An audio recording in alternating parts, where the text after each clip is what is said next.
atong gihandom si San Antonio de Padua, usa sa mga inilang santo sa simbahan. Natao dito sa Lisbon, Portugal, apan siya mas nailhan tungod sa iyang mga gihimo. So una sa tanan, anaa siya aron pagsangyaw sa maayong balita. Ug diha siya giila tungod kay matud pa banggiitan siya diha sa pagwali, no? Ug ang tanan moduol ug mohunong gayud aron maminaw kaniya. Ug isa pa si San Antonio de Padua giila usab diha sa iyang duol sa mga kabos.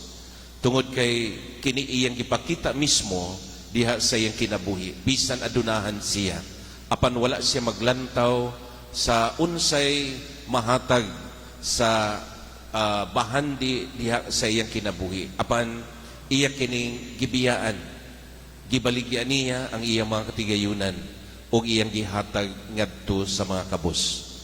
Kini pagpakita usab nga ang iyang kinabuhi matud pa niya dili lamang alang kung unsay ani-ani ning kalibutan, apan una sa tanan ang iyang kinabuhi alang sa Dios ug iya kinigihalad ngadto sa Dios.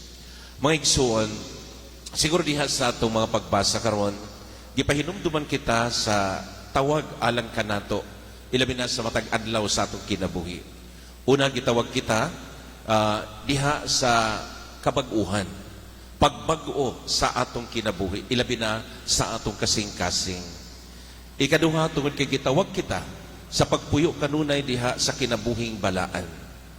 Ug ikatulo, gitawag kita diha sa kinabuhi sa kanunay nga pagbaton og paghigugma alang sa atong isig katao.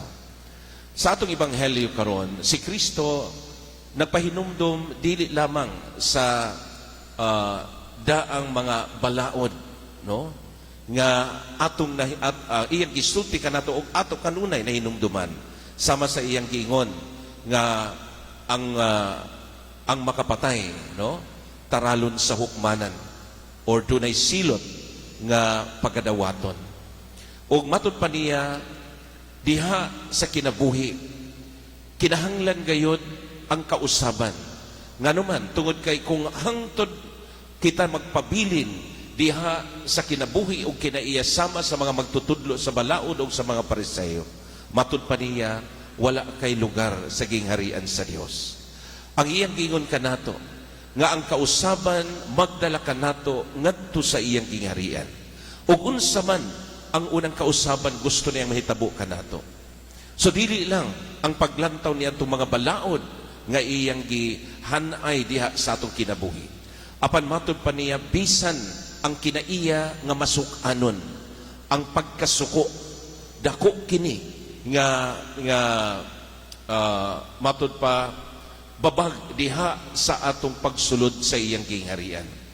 Nga naman mga igsoon, unsa may naa diha sa kining giingon nato nga kinaiya nga masuk-anon or dali ta masuko or ang kasuko nagdala kanato sa lain-laing hagdan diha sa pagpakasala, no?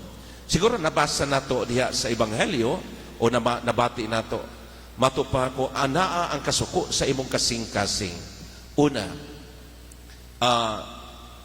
magdala kini kanimo diha sa kahugaw sa imong kasing-kasing. There is that interior, no? Interior anger. Magdala ka nato diha sa kahugaw kung unsay sulod sa atong kasing-kasing. So naa diha ang matud pa sinugdan sa dili maayong mabuhat nato ngadto sa atong kaigsunan kung ana ay kahugaw diha sa atong kasing-kasing. Ikaduha, kanang giingon nato nga verbal and anger, no? Nga tungod kay di ay kasuko sa atong kasing-kasing, posible nga makasala ka tungod kay imong isulti ang dili maayo sa imong isig kaingon. Mao bitaw na nga kumuingon ka nga dautan ka, kwanggol ka, or buang ka, no? Kanagikan sa imong kasing-kasing. Tungod kay anaa, nagpuyo o imong gihambin diya sa imong kasing-kasing ang kasuko.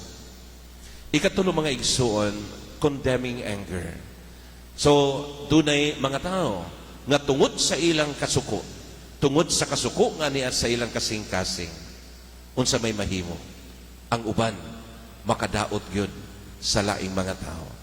Na ay pagpatay, na ay pagpasakit, o unsa pa mang mga klase nga mga attitude nga mabuhat nato. Ug si Kristo nagpahinumdum ka nato nga bisan niini kita dili makasulod sa gingharian sa Dios. Hangto dili nato mausab o dili nato usbon ang atong kaugalingon diha sa pagpuyo, sa pagkabalaan, diha sa pagpuyo, sa paghigugma kanunay sa atong isig katao, ug labaw sa tanan diha sa pagkamakanunayon sa iyang mga pulong. Mga igsoon, mangutan nato sa atong kaugalingon. Kita ba nagbuhat kanunay? Kita ba naminaw kanunay sa iyang pagtawag kanato? Akong usmon kitang tanan, kitawag diha sa pag-usab sa atong kaugalingon. Hinaot unta nga ang kausaban mahitabo kanunay diha sa atong pagkatao, ilabi na diha sa atong kasing-kasing. Kay kung anaa ang kausaban, anaa magpuyo na kita diha sa balaan nga kinabuhi o kanunay nga mahigugmaon sa atong isig katao. Ang giingon ni Kristo, aduna kitay lugar diha sa iyang gingharian. Atong iampo ang atong katilingban, atong iampo ang matag-usa kanato. Di man nato usahay malantaw ang atong mga kakulangon, ang atong mga pagkamakasasala. Apan atong hinumduman, kitang tanan nakasala sa Ginoo ug kinahanglan nga mag-usab ug magbag-o kita sa atong kaugalingon. Amen.